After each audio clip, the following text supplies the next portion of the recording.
1100-1200 योजनाएं लंबित पड़ी है अध्यक्ष महोदय, चिंता का विषय है। इसलिए इस प्रश्न का मैं उत्तर चाहता हूं। बड़े दुख के साथ कहना पड़ता है कि विगत 5 वर्षों में एक भी योजना एमएसडीपी से नहीं ली गई। 14 छात्रावास है मुस्लिम समुदाय के नौजवानों के लिए रांची में।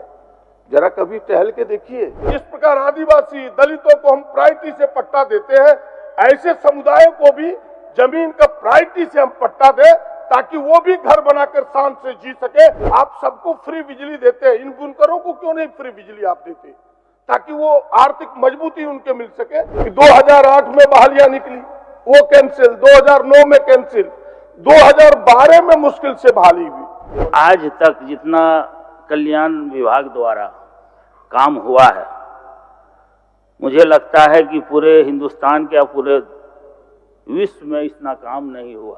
5 वर्षों में एक योजना आपने नहीं ली, उसके कारण क्या है? और 1 रुपया भारत सरकार ने आपको नहीं दिया, इसके फेल्योर और असफलता के कारण क्या है? माननीय सदस्य श्री प्रदीप यादव जी।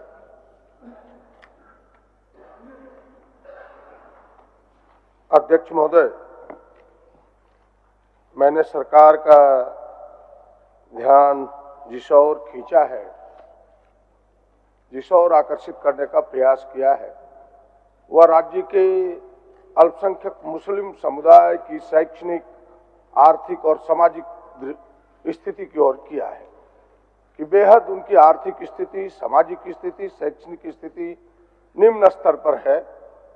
तो कई खंडों में हमने प्रश्न को लाया है कि भाई कैसे उनके सामाजिक स्थिति पर, आर्थिक स्थिति पर, शैक्षणिक स्थिति पर सरकार प्रयास करे। कई योजनाएं चल रही है।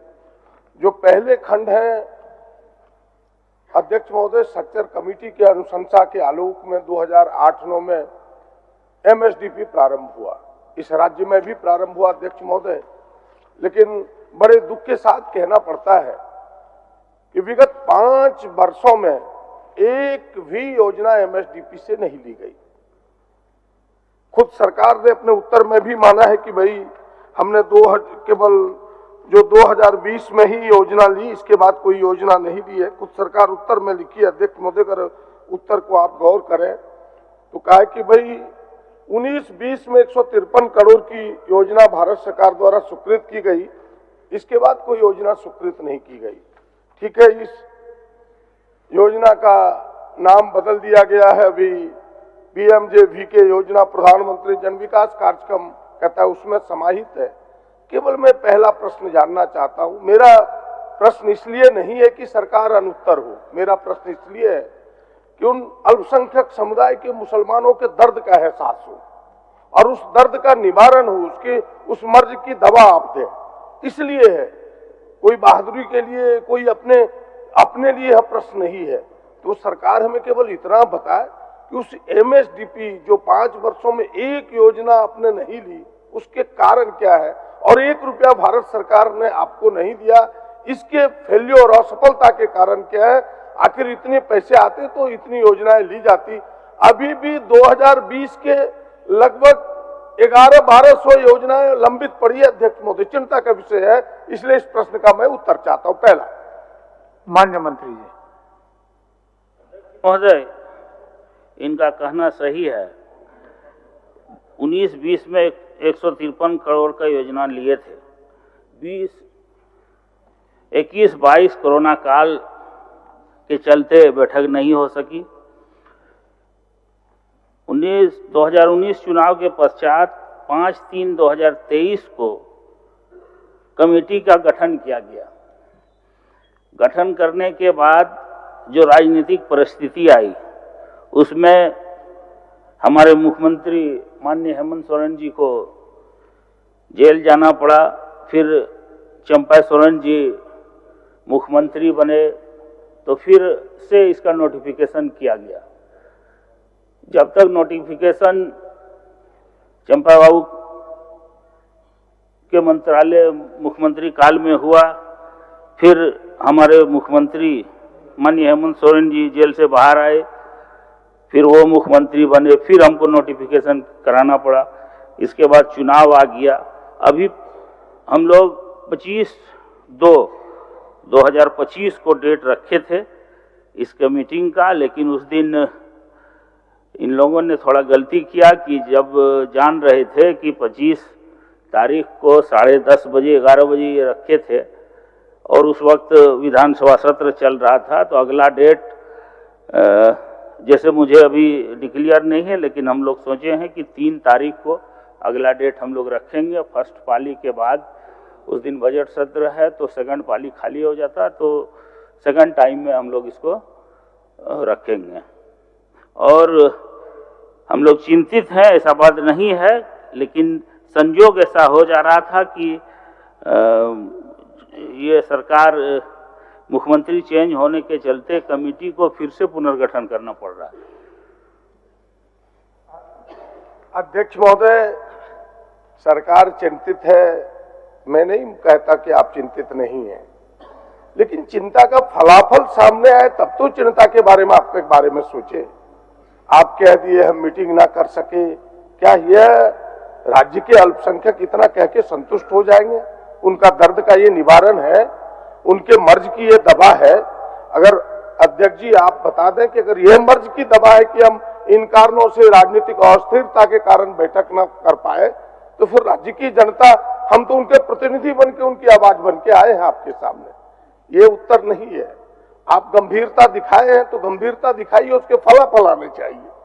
5 वर्षों तक एक काम ना होना, भारत सरकार 1 रुपया ना देना, आपके द्वारा एक योजना का ना भेजना, ये आपके चिंता के साथ आपके अकर्मण्यता को भी दर्शाता है। आप थोड़े तेज करें। और मैं अब अंतिम में आग्रह इतना ही करूंगा इस प्रश्न पर, मैं अगला प्रश्न पूछूं।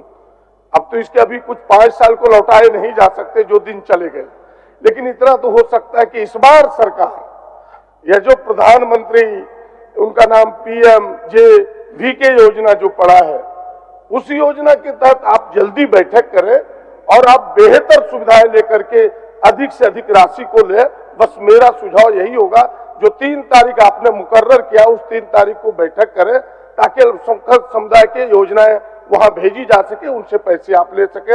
ये प्रश्न यही पहला खंड होता है। दूसरा जो खंड है अध्यक्ष महोदय, वो मेरा ये है इसमें कि भाई हमने पहले कहा कि शैक्षणिक रूप से पिछड़े हैं, तो first we have to educate them. अगर किसी समाज को आपको विकास करना है तो उसको एजुकेशन देना होगा, एजुकेट करना होगा। अध्यक्ष महोदय, इसीलिए आपने संविधान के आर्टिकल 29, आर्टिकल 23, आर्टिकल 31 को देखे तो अल्पसंख्यकों के लिए विशेष व्यवस्था की गई कि वो अपने धर्म, अपने संस्कृति के अनुसार अपने विद्यालयों को भी खोल सकते हैं, अपने अनुसार कर सकते हैं, और वो काफी छूट है, भारत सरकार उसको भी देती है।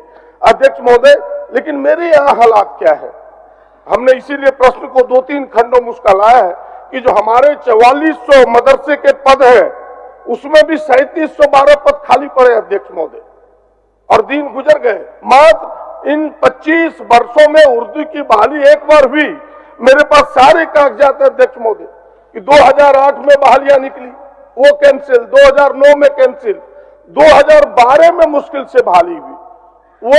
और ये 4400 जो पद है अध्यक्ष महोदय, ये बिहार सरकार से हमने लिया है। बिहार सरकार ने जो जनरेट किया पद को, जो स्वीकृत पद था, उसी पद के अगेंस्ट की मैं बात कर रहा हूं। आज ये सीधे कह देते कि उन पदों को हमने मर्ज कर दिया। इनके 2 चीजें हैं अध्यक्ष महोदय, मेरे पास दोनों कागजात है। आपने एक तरफ 2023 में संकल्प लिया, वो भी कागजात है मेरे पास, जो सरकार ने खुद संकल्प लिया है अध्यक्ष महोदय कि भाई इन पदों को मर्जर नहीं करेंगे। इन पदों पर हम, ये संकल्प है कि भाई इन पदों को हम योजना से गैर योजना में भेज रहे हैं। एक बार आप योजना से गैर योजना में भेज दिए, आज उन पदों को मर्जर की बात कर रहे हैं। यानी आपकी मंशा नहीं है कि उर्दू शिक्षकों की आप बहाली करें। मैं आपसे कहना चाहता हूं कि भाई उर्दू शिक्षक 2 कैटेगरी के 4400 पद मिले थे अध्यक्ष। एक तो 1 से 5 क्लास तक के जो IA ट्रेंड थे, दूसरा 6 से 8 क्लास तक जो BA ट्रेंड थे। इसके आलोक में अध्यक्ष महोदय टेट की पास भी किया, उनके बच्चे भी, उनके नौजवान भी खड़े हैं टेट पास करके, आप उनकी भी बहाली नहीं कर पाए हैं। आप सीधे जो टेट पास उर्दू शिक्षक हैं आपके पास खाली पड़े पद है उसकी बहाली करे, पहली मांग है। दूसरी मांग अध्यक्ष महोदय, हाई कोर्ट ने भी डिसीजन दिया है, इनको डायरेक्शन दिया है सरकार को कि भाई जो +2 की पढ़ाई, कॉलेजेस की पढ़ाई, ये जो चल रहे हैं बिना शिक्षकों का, मेरे पास उनके भी कागजात है अध्यक्ष महोदय कि राज्य के +2 विद्यालयों, इंटर स्कूल में उर्दू विषय के शिक्षक नहीं है। रीट याचिका 174 218 में यह ऑर्डर है कि भाई 218 में ही यह ऑर्डर हुआ कि भाई आप शिक्षकों की बहाली करें। आज तक उर्दू शिक्षक की +2 बिना शिक्षक के ही लोग पास हो रहे हैं, ये चिंता का विषय है अध्यक्ष महोदय। और तीसरा मांग हम शिक्षा में किए हैं कि जिस प्रकार दूसरे जगह जैसे आपके बिहार में उसके लिए उर्दू फारसी अलग उनके मौलाना हक के नाम पर अलग से यूनिवर्सिटी है, हम भी यहाँ चाहते हैं कि जो लोगों की मांग है यहाँ भी शेख भिखारी के नाम पर अरबी, फारसी, उर्दू यूनिवर्सिटी खुले, तब शिक्षा का स्तर मदरसों के लिए अलग से बोर्ड बनाए। फिर मदरसों के लिए अगर आप वहां से नहीं कर सकते तो किसी यूनिवर्सिटी को तैयार करें ताकि उनके बच्चे भी पढ़ लिख के आगे हो। जो बात अभी थोड़ी देर में कमेंट पास कर रहे थे सीपी बाबू, ये दोबारा उनको मौका ना मिले, हम ये काम करें। तो ये मेरी मांग है आपसे, इन कामों को आप कब तक कर रहे हैं, ये मेरा सीधा प्रश्न है एजुकेशन विभाग। माननीय मंत्री जी। अध्यक्ष महोदय, माननीय सदस्य ने सारी बातें रखी, बात भी सही है और हम लोग लगे हुए हैं शिक्षक बहाली में, और मदरसा शिक्षकों को भी हम लोग पेंशन देने का काम कर रहे हैं। हमारी सरकार ने जो 2019 से 24 तक का जो कार्यकाल रहा है, एक मंत्री खड़े हैं, आपको दे रहे हैं, उनको बोलने दीजिए, फिर आप कुछ बोल। आज तक जितना कल्याण विभाग द्वारा काम हुआ है, मुझे लगता है कि पूरे हिंदुस्तान के पूरे विश्व में इतना काम नहीं हुआ। चाहे कब्रिस्तान घेराबंदी हो, चाहे मदरसा हॉस्टल, 116 मदरसा हॉस्टल हम दिए हैं माननीय हेमंत बाबू के कार्यकाल में, उनके आदेश से ये हुआ है। और जहाँ तक आलिम फाजिल का बात है, ये सही में एक समस्या है जिसको हम लोग अभी फिलहाल रांची यूनिवर्सिटी से जोड़ने का काम कर रहे हैं। और जो उर्दू फारसी के लिए शेख भिखारी अरबी फारसी उर्दू विश्वविद्यालय स्थापित करने का बात कर रहे हैं, इस पर भी हम लोग काम करेंगे। ये इस तरह उर्दू फारसी ऐसे नहीं होता है, डायरेक्ट शेख भिखारी विश्वविद्यालय होगा, उसमें उर्दू फारसी ये लफ्ज नहीं होगा। तीसरी बात, जो इन्होंने मदरसा बोर्ड के लिए कहा गया है वो प्रक्रिया में है। सारे कागजात हम लोग बिहार से और उड़ीसा से और बंगाल से मंगा चुके हैं। बहुत जल्द हम लोग मदरसा बोर्ड बनाने का काम करेंगे। एक और अभी मदरसा में SPEM, जो आप नहीं पूछे लेकिन बतला देते हैं, जो 2014 से मोदी सरकार जब आई उस वक्त से बंद कर दिया गया था। हम लोग अभी पिछला 14/10/2024 को कैबिनेट में निर्णय लेकर 9 करोड़ रुपया उसमें 5 वर्ष के मानदेय के लिए दिया। अब हो गया प्रदीप बाबू? नहीं, उसके 3 खंड है ना, 3 खंड है तो नहीं, आखिर पूरे समुदाय की बात है, तीनों खंड के। अच्छा, अंतिम खंड है। केवल इन्होंने बात उठाया, मैं तो उस पर नहीं कहना चाह रहा था छात्रावास का। मंत्री महोदय, आपके 14 छात्रावास है मुस्लिम समुदाय के नौजवानों के लिए रांची में, जरा कभी टहल के देखिए और मेरी बात सुन लीजिए पूरी, तब उत्तर दीजिएगा तो बेहतर रहेगा। 3 आपके जिम्मे है, 11 जो है वो निजी संस्थानों के जिम्मे चला गया है। बच्चों से चार्ज लिया जाता है रहने का, आपने फ्री देने का वादा किया है, आपने फ्री के लिए उनके लिए बनाया था। हम खुद उन 14 जाकर के 14 छात्रावासों को देख करके आपको यहां ताल ठोक रहे हैं। 14 छात्रावास में गया हूं। कहानी ये है, थोड़ी संजीदगी से आप चाह रहे हैं लेकिन फिर वही मेरा उत्तर वही अटक जाता है कि फलाफल रिजल्ट नहीं, आउटकम आना चाहिए। हम पैसे खर्च कर रहे हैं, हम नीति बना रहे हैं, बन रहा है, आउटकम दिखना चाहिए कि हमने ये कर दिया, वो दिखाइए। बस मेरा आग्रह होगा। और अंतिम खंड का मैं प्रश्न कहता हूं अध्यक्ष महोदय। अंतिम प्रश्न बड़े ही छोटे हैं लेकिन ऐसे लोगों के लिए हैं अध्यक्ष महोदय जो गरीब बुनकर है। 156 कॉर्पोरेटिव सहयोग समितियां चल रही है जो रजिस्टर्ड है अध्यक्ष महोदय। 20,000 बुनकर उससे जुड़े हुए हैं। उनकी आर्थिक सहायता की हमने बात कही है कि सरकार उनको आर्थिक सहायता कैसे दे ताकि वो बुनकर अपने पैरों पर खड़ा हो सके। आज पैरों पर हमने कहा कि आप सबको फ्री बिजली देते हैं, इन बुनकरों को क्यों नहीं फ्री बिजली आप देते ताकि वो आर्थिक मजबूती उनके मिल सके। एक तो ये है अध्यक्ष महोदय।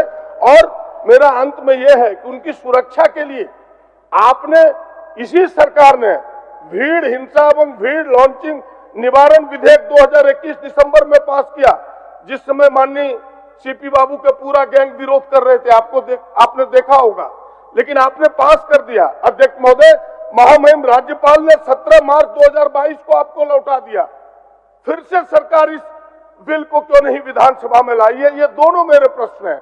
और उसी में से कि भाई गरीब जो मुस्लिम समुदाय के लोग हैं उन्हें भी जिस प्रकार आदिवासी दलितों को हम प्रायोरिटी से पट्टा देते हैं, ऐसे समुदायों को भी जमीन का प्रायोरिटी से हम पट्टा दें ताकि वो भी घर बनाकर शान से जी सके इस राज्य में। ये मेरी मांग है अध्यक्ष महोदय। अध्यक्ष महोदय, अल्पसंख्यक माने सिर्फ मुस्लिम नहीं होता, उसमें क्रिश्चियन भी आते हैं, जैन आते हैं, सिख आते हैं। ये एक जाति को लेकर के बोल रहे हैं। क्रिश्चियन के बारे में भी इनको सोचना चाहिए।